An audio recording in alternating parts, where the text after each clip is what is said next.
నువ్వు చంపేస్తే ఒకేసారి చచ్చిపోయేదాన్నేమో.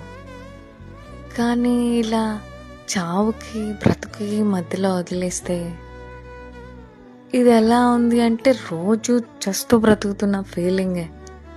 ఇలా ఎందుకు అంటున్నానంటే హ్యాపీగా ఉన్న లైఫ్లోకి వచ్చి ఒక పర్సన్ని ప్రేమిస్తున్నట్టు నటించి ఆ పర్సన్కి అన్నీ నువ్వే అయ్యి ఇంకా ఆ పర్సన్ నువ్వు లేకపోతే ఉండలేరు అనే సిచ్యువేషన్కి తీసుకొచ్చి నువ్వు ఎందుకు వదిలేసావో తెలీదు, ఎందుకు ఇలా ఉంటున్నావో తెలీదు, ఎందుకు మాట్లాడట్లేదు కూడా తెలీదు.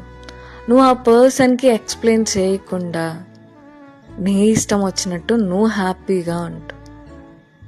కానీ ఇక్కడున్న పర్సన్ చచ్చారా బతికారా, ఎలా ఉన్నారు, ఏంటి వాళ్ళ ప్రాబ్లమ్స్ ఏంటి, వాళ్ళ సిచ్యువేషన్స్ ఏంటి, ఇవేమీ లేకుండా